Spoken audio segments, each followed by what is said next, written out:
देखिए, class 12th का जो अकाउंटेंसी है, जिसमें सबसे पहला चैप्टर है अलाभकारी संस्था और गैर व्यापारिक संस्था। ठीक, लाभ न कमाने वाली संस्था, जिसके अंतर्गत आज हम जानेंगे कि अलाभकारी संस्था के अंतर्गत जो 3 खाते खोले जाते हैं, आय व्यय खाते, प्राप्ति और भुगतान खाते और आर्थिक चिट्ठा। ठीक, इसमें जो उपयोग की जाने वाले कुछ मदें हैं, उस मद के बारे में जानेंगे। ठीक, देखिए, तो चौथा क्या है? चौथा है प्रवेश शुल्क, एंट्रेंस फी, है ना। प्रवेश शुल्क हुआ यानी कहीं पे जाते हैं तो उसके लिए जब प्रवेश करते हैं तो कोई संस्था में हम जुड़ेंगे तो उसके लिए शुल्क लगता है। ठीक, साथ ही साथ क्या होगा? नामांकन शुल्क। यदि हम स्कूल कॉलेज में जाते हैं, वहां नाम लिखाते हैं, उसके लिए नामांकन शुल्क लगता है। तो प्रवेश शुल्क और नामांकन शुल्क, है ना।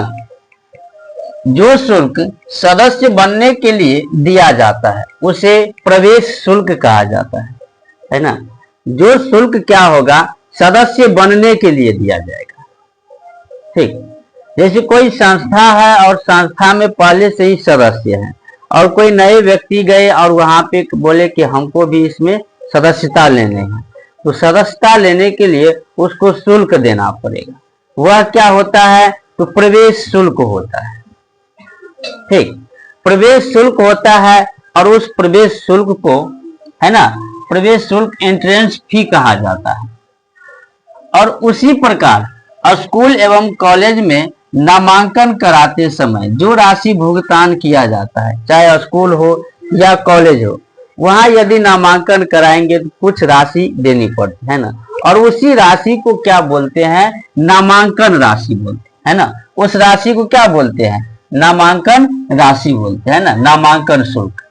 ठीक, प्रवेश शुल्क और नामांकन शुल्क, है ना।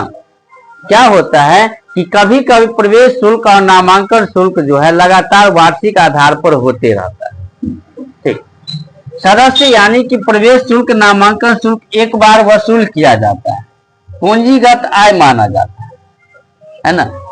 पूंजीगत आय माना जाता है प्रवेश शुल्क और नामांकन शुल्क, और चिट्ठे के दायित्व पक्ष में लिखा जाता है। चिट्ठे के किस पक्ष में लिखा जाएगा?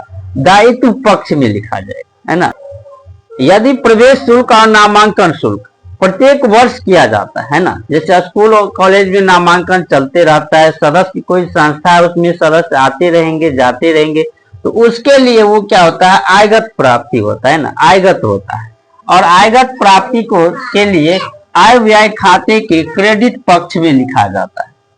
ठीक, आय व्यय खाते के क्रेडिट पक्ष में लिखा जाता है ना, प्रवेश शुल्क या नामांकन शुल्क। ठीक, चलिए, 5वां है आजीवन सदस्यता शुल्क, लाइफ मेंबर्स फी, है ना। आजीवन सदस्यता शुल्क क्या होता है? वह शुल्क होता है जो अलाभकारी संस्था अपने सदस्यों से उनके जीवन काल में एक बार प्राप्त करता है। वह शुल्क होता है जो अपने जीवन में, है ना। आजीवन सदस्यता शुल्क क्या होता है कि वह शुल्क जो अलाभकारी संस्था अपने सदस्यों से उनके जीवन काल में एक बार प्राप्त करती है ना। एक बार क्या करता है? प्राप्त करता है। इसे पूंजीगत आय माना जाता है। आजीवन सदस्यता शुल्क का मतलब क्या? जीवन में एक बार माना जाता है, और एक बार जब वसूल किया जाएगा तो वह क्या होगा? पूंजीगत आय होगा। पूंजीगत आय को चिट्ठे के दायित्व भाग में दिखाया जाता है। पूंजीगत आय को कहाँ दिखाया जाता है? चिट्ठे के दायित्व पक्ष में। छठा क्या है? मानदेय, है ना। मानदेय, ऑनरेरियम। ठीक, यानी वह राशि जो ऐसे व्यक्ति को दिया जाता है ना। वह राशि जो ऐसे व्यक्ति को दिया जाता है। मानदेय क्या होता है? वह राशि जो ऐसे व्यक्ति को दिए जाएंगे जो संस्था के कर्मचारी नहीं है ना। संस्था के कर्मचारी नहीं है, यह किसी विशेष कार्य के लिए प्रदान किया जाता है। कोई विशेष कार्य के लिए क्या किया जाएगा? प्रदान किया जाएगा, है ना। ये मानदेय जो होता है ये संस्था के कर्मचारी नहीं होते हैं, ये कोई विशेष कार्य कर देगा संस्था के हित के लिए, उसको दिया जाता है। और ये मानदेय को आयगत आय माना जाता है, आयगत व्यय माना जाता है ना। आयगत क्या माना जाता है? व्यय माना जाता है, ठीक। और ये आय व्यय के डेबिट पक्ष में, ठीक, डेबिट पक्ष में लिखा जाता है। ये व्यय है ना, तो आय व्यय किस में लिखे जाते हैं? डेबिट पक्ष में लिखे जाते हैं, ठीक।